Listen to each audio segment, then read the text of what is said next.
Café de la tarde. ¿Qué te anda pasando, corazón que va cimando? Solo late cuando al tuyo choca. Bueno, muy bien, y aquí seguimos en Café de la Tarde y bueno, hoy tenemos que hablar de diferentes fenómenos meteorológicos. Por un lado, ustedes habrán visto imágenes realmente devastadoras de las inundaciones en el norte del país que se están sufriendo en diferentes zonas del norte del país. Por un lado, excesos de lluvias, ríos que desbordan. Por el otro, en el centro del país, en La Pampa, vemos una sequía descomunal con incendios incluidos. Bueno, ¿por qué sucede esto? ¿Por qué tenemos estos fenómenos tan desparejos y tan dispares en nuestro país en este momento? De esto vamos a hablar con dos especialistas del INTA que ya están aquí con nosotros. Por un lado, Pablo Mercury, especialista en suelos. Bienvenido, Pablo. Y Francisco Damiano, agrohidrólogo, que está aquí con nosotros. Bienvenidos a ambos. Gracias por invitarnos. Bueno, muy bien. ¿Por qué sucede esto? ¿Por qué vemos estos fenómenos? ¿Por qué se dan estos fenómenos? Bueno, estamos ante un clima que genera estos titulares y que en donde todos sabemos que estamos en un proceso de cambio climático y en donde lo más notorio de este proceso de cambio son que se exacerban los extremos. Son más frecuentes las situaciones extremas y aún más extremas de lo que acostumbramos. Ejemplo muy claro para toda la población, hace 6 meses hablábamos de inundaciones, pero en la provincia de Buenos Aires. Claro. Esos eran los titulares, las preocupaciones de la gente. Hoy día estamos hablando de una gran sequía en el centro del país que produce incendios, que genera muchos problemas a la expectativa de producción agropecuaria de esta campaña, que genera muchos problemas y muchas incertidumbres al productor, problemas en la disponibilidad de agua.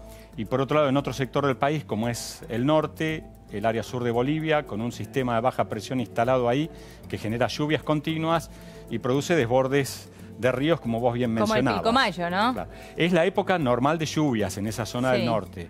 Ocurre que ante distintas problemáticas que exacerba el cambio climático, en la dinámica del clima y distintos forzantes oceánicos, se ha pronunciado esta sequía en el centro del país y estos excesos de precipitación en el norte. O sea que si bien en este momento es normal, es habitual la sequía en el centro del país o el exceso de lluvias allí en el norte del país, en realidad en Bolivia, que después termina con desborde de los ríos, esto se ve totalmente exacerbado y esto sí se debe al cambio climático. Sí, hay muchas condiciones climáticas de cambio que promueven que esto sea así y que generan que este tipo de clima nos tenemos que acostumbrar a estas condiciones. Por eso siempre se habla de adaptación al cambio climático. Tenemos que comenzar a adaptarnos a estas condiciones nuevas de la naturaleza del clima, ¿no? No hay forma de revertirlo, o sea, con una diferencia en el comportamiento del hombre, digo, no hay forma de revertir este tipo de eventos. No, hay muchos esfuerzos a nivel global de todos los países y iniciativas mundiales que tienen que ver con acuerdos entre países para tratar de mitigar los efectos del cambio climático, es decir, la emisión de gases de efecto invernadero que produce la actividad humana, la actividad industrial, el transporte, etcétera, y que genera estos cambios o exacerba estas situaciones de cambio.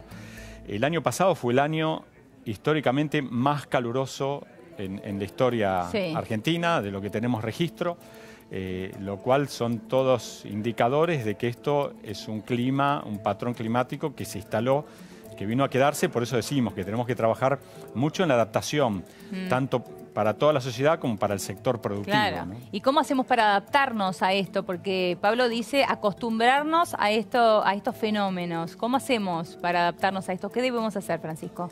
Bueno, en primer lugar, conocer bien que nuestro país tiene diferentes unidades geomorfológicas, de los cuales permiten que determinados fenómenos tengan mayor o menor impacto. Una cuestión es el área de alta montaña, como lo que está ocurriendo en Salta, y otra cosa es la llanura en la región pampeana. Son fenómenos de exceso en ambos, repercute de diferente manera. Uno genera toda esta pérdida de viviendas, áreas anegadas, infraestructura vial, y en la región de la llanura, ¿no?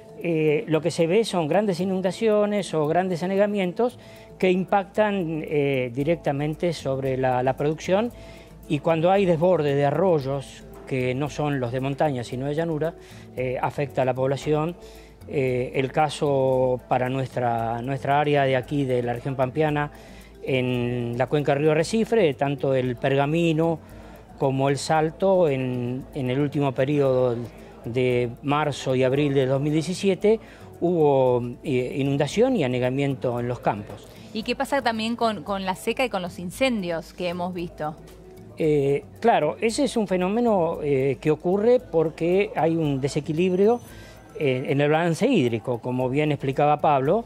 Hay una variabilidad y esa variabilidad impacta sobre esas unidades.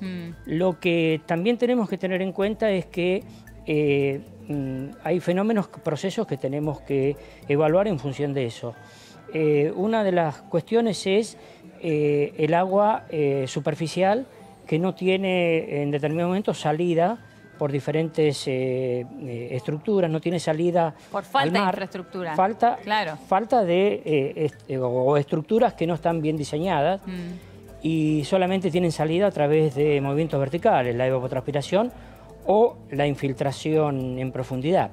Claro. Y el otro fenómeno es que en los últimos años, 4 o 5 años, se ha exacerbado el ascenso de las napas freáticas. Eso también... Expliquemos qué son las napas freáticas. La napa freática es el agua subterránea que no vemos y que asciende desde las profundidades del suelo. Perfecto, clarísimo. El agua que no vemos que está abajo de la tierra. Que está en la parte edáfica del suelo y que cuando se conoce la cara de la napa freática es cuando ya la tenemos prácticamente casi muy en el límite de la superficie. Claro, tal cual. Y también es importante allí que por las características de nuestros suelos, nuestros suelos en su mayoría son poligenéticos. Eso quiere decir que son de diferentes orígenes que se han formado y generan en determinados lugares una falsa napa que produce inundación, pero que no es la napa el primer acuífero. De allí es lo que surge que áreas que dentro del mismo periodo del cultivo podemos tener anegamiento o seca, claro. Porque esa falsa napa, en esos primeros 40, 50 centímetros, rápidamente se evapora o se evapotranspira. Y entonces pasamos de un evento de anegamiento a un evento de seca en corto periodo, incluso. Que es lo que le contaba Pablo recién, ¿no? Hace poco teníamos titulares de inundaciones en la provincia de Buenos Aires y ahora estamos hablando de seca, ¿no? Alta variabilidad climática y cambios abruptos. Una razón más de los fuegos que estamos viendo es esta variabilidad climática. Hace un año hubo muchas precipitaciones, recuerdan que hablábamos del famoso fenómeno del Niño, que trae más precipitaciones, eso produjo mucho material vegetal disponible, mucho crecimiento de pasturas, monte nativo, distintas áreas aledañas a muchos productores. Gente dice, solo con este calor basta que pase el ferrocarril que genera un fuego. Bueno, hay mucho material vegetal disponible, ahora seco por la sequía, y que es un combustible bárbaro para cualquier rayo de viento o cualquier viento que produzca que cualquier fuego genere un incendio, ¿no? No, y en algunos puntos también uno ve que las rutas, que en definitiva son los que frenan naturalmente los fuegos para que no se sigan propagando, bueno, como no son buenos los estados de nuestras rutas, estos no sirven tampoco de contención, ¿no? Exactamente. Por eso la adaptación a estos cambios de clima, a este clima extremo, son muchas medidas, uno las puede detallar, pero pasa mucho, una gran parte, a veces siempre decimos son las necesidades de obras,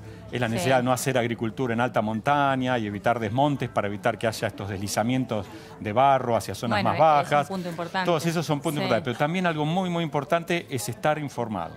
Saber cómo poder gestionar esta variabilidad del clima, que tenemos en momentos excesos de agua y en momentos mucho déficit. Cuando hablas de estar informado, ¿te referís a esto que decía Francisco, que tenemos diferentes suelos y uno tiene que conocer el suelo propio, por ejemplo? Exactamente, estar informados respecto al clima, los pronósticos de mediano plazo, de corto plazo, en el norte, que continúa los próximos días la posibilidad de lluvias intensas, estar muy atento a los pronósticos para todo lo que hace a la protección hogareña, protección de la familia, decisiones productivas. Y lo mismo en áreas, en estas zonas del centro del país que tenemos mucha sequía. Por suerte hay buenas noticias de algunas lluvias que puedan ocurrir y un frente que pasaría durante el próximo fin de semana, que sería un alivio, pero la salida de esta sequía siempre es lenta, se entra muy bruscamente en estos procesos climáticos y se sale muy gradualmente. Claro. Hay que esperar que ocurran varios pasajes de frente de lluvias generalizadas, que recompongan la humedad en el balance de todo el sistema hídrico y por eso la recomposición es muy lenta. Entonces, siempre las medidas que tomemos tienen que estar en función de estar bien informados. Claro. Bien Ahora, informados. yo insisto con este punto, porque ustedes dicen, bueno, son eventos habituales que se exacerban y que vamos a tener que acostumbrarnos a tener eventos cada vez más fuertes y también, en algunos casos, cada vez más seguidos, ¿no? Pero uno debe acostumbrarse a eso y ver a ver cómo lo llevamos. Pero insisto, para que esto no sea cada vez más fuerte, estos eventos no se exacerben cada vez más. Además del tema de los desmontes que bien mencionabas vos, ¿no? O conocer un poco sobre nuestros suelos o de las variables climáticas que van a venir. ¿Qué más podemos hacer los seres humanos para no colaborar con que estos eventos sean tan fuertes? Bueno, desde el INTA y desde otros organismos que están relacionados con el agro a través de las provincias, son lo que se han llamado las buenas prácticas agropecuarias. O sea que para mitigar estos problemas tenemos soluciones paliativas, no podemos controlar con estas medidas estas grandes avenidas de agua, estas grandes inundaciones. Pero sí existe y hay tecnología de buenas prácticas agrícolas que permiten adaptarse a estas condiciones de sequía o de anegamiento a través de diferentes estructuras o prácticas culturales o vegetativas que permiten por lo menos morigerar estos fenómenos y ayudar al productor a superar esta situación. Está bien. No lo podemos corregir totalmente, eso es una obviedad, pero sí podemos aplicar esas medidas y contribuir a generar condiciones para que esto no se exacerbe aún más, ¿no? Tenemos, perdón, Pablo, ahora me contás tu parte, pero tenemos una placa para compartir, ¿no? Para que veamos esto que está sucediendo, ¿no? Por un lado, el norte del país, que está repleto de agua, y por el otro, sequía en el centro. Agua en el norte, sequía en el centro, allí vemos, ¿no? ¿Cuáles son las zonas de lluvias? La Rioja, Tucumán, Salta y Jujuy. Y la zona de sequía en este momento, La Pampa, Buenos Aires, Santa Fe y Entre Ríos. Decías, Pablo. Sí, esta situación que se ve en la placa, lo más probable es que continúe durante los próximos días y semanas. Gradualmente el cambio en el régimen climático va a dar se va a dar cuando termina el verano. Pero bueno, por eso tenemos que estar preparados porque lamentablemente esta condición de esto se va a salir lentamente. Se esperan pronósticos de lluvia lamentablemente en el norte y una buena noticia para la región pampeana, las provincias centrales, Buenos Aires, La Pampa, Córdoba, Santa Fe, es que habría lluvias ya a partir del jueves por la noche, viernes, lo cual significa un alivio y se esperarían más eventos de precipitación espaciados durante el mes de febrero y marzo. Bueno, muy bien. Esperemos que se salga finalmente esto, como ustedes están explicando. Agradecemos muchísimo. Muchas gracias a ambos. Muchas gracias. Gracias. Muchísimas gracias. Muy bien, y de aquí yo me voy acompañando.